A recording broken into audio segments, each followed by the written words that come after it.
Today, Professor Dr. Manoj Kumar will speak on the area of the greenhouse effect and the global warming. The history of the greenhouse effect and global warming. First of all, predicted by 703 as a Swedish scientist that was the first to claim in 1896 that fossil fuel combustion may eventually result in the enhanced global warming. Fossil fuel combustion result in enhanced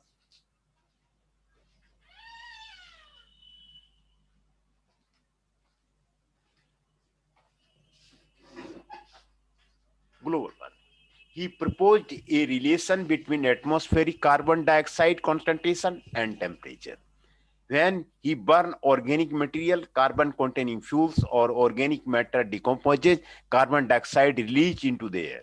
It is transparent to the incoming solar radiation but opaque to some wavelengths of the heat radiated from the warm surface of the earth, and so traps heat, leading eventually to a warming of the lower atmosphere.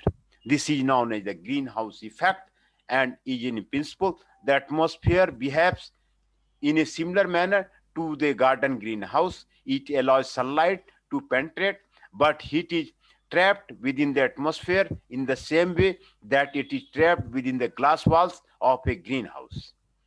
This trapped hot air is causing the earth to heat up, resulting in the global warming and ultimately climate change. Greenhouse gases include naturally occurring gases such as carbon dioxide, methane, and even water vapor.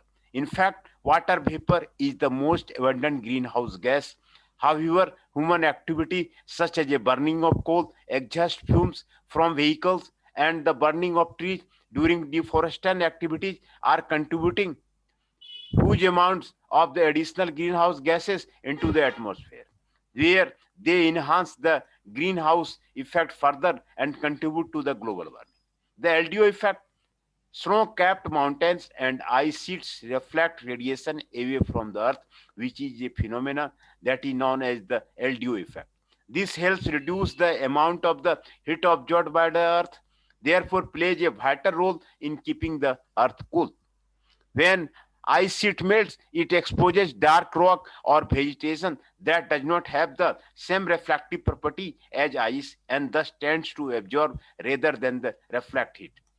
Life sustains on Earth by depending on energy coming from the sun. About 60% of the energy and light reaching the surface of the Earth passes through the air and clouds, where the harmful gases get segregated and absorbed. These gases are radiated upwards in the form of infrared heat. About 89% of this heat is then by the greenhouse gases and radiated back to the surface due to the depletion of the ozone zone layer and the global warming. The greenhouse effect has become the primary reason for which the Earth's surface now radiates more heat than it usually should. The greenhouse effect is shown here. The sun is radiating the heat and it get reflected from where most radiation is observed by the earth's surface and warms it.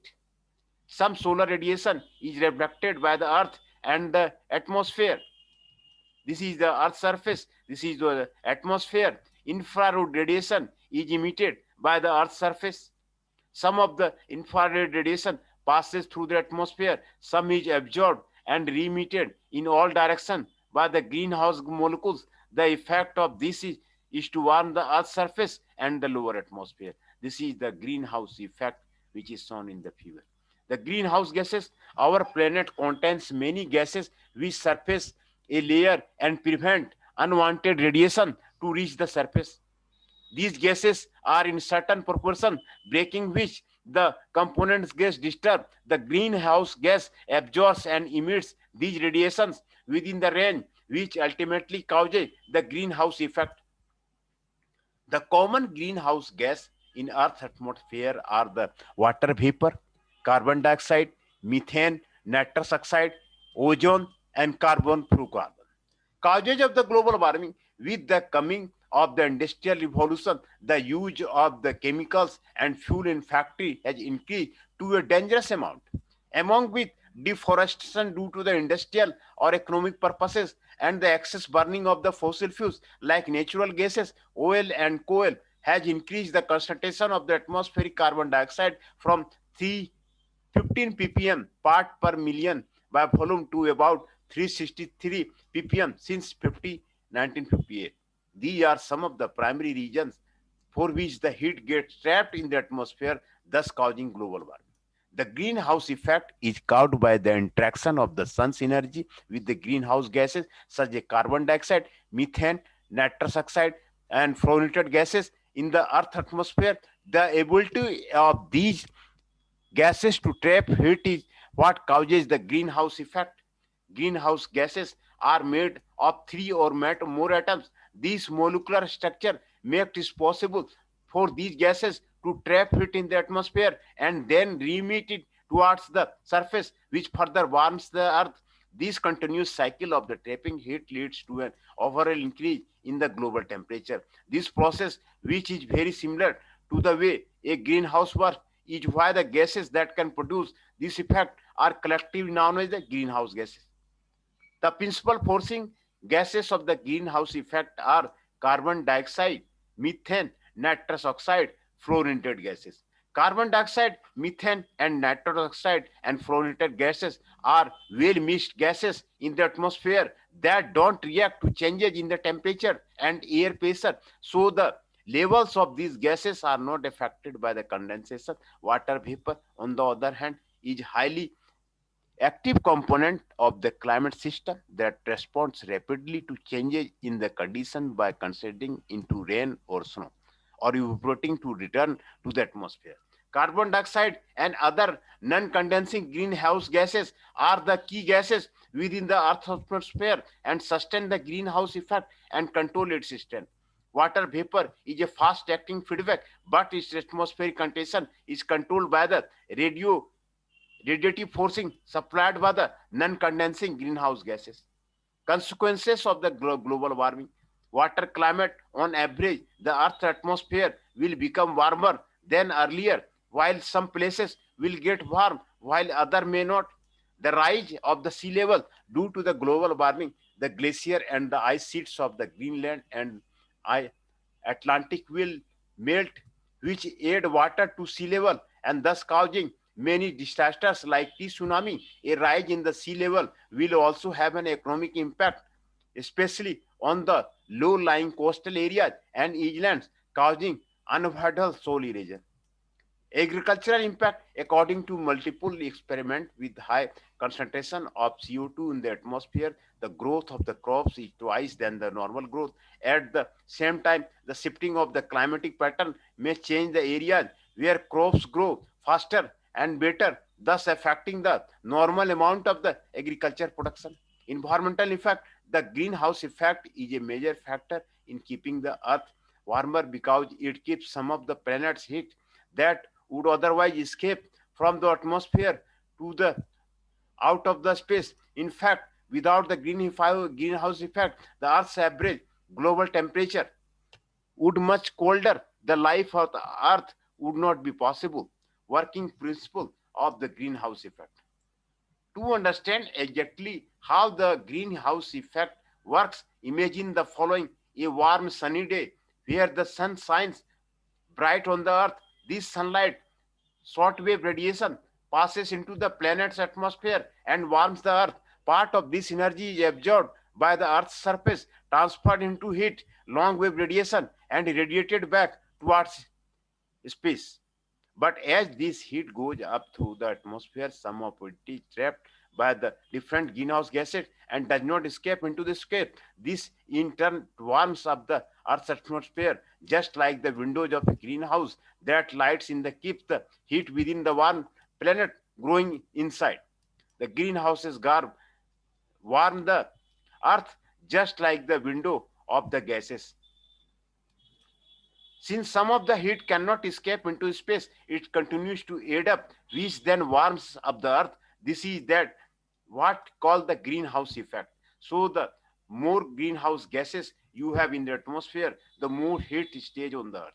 If the amount of energy from the sun and the amount of greenhouse gases in the atmosphere remain the same, then the average temperature on the earth will also be constant. But this is no longer the case. The amount of greenhouse gases in our atmosphere is the highest it has been in the last 3 million years. 556, this is the enhancing greenhouse effect and making the earth warmer than the normal, which is affecting the planet's weather pattern, creating global warming and climate change. Energy in and energy out.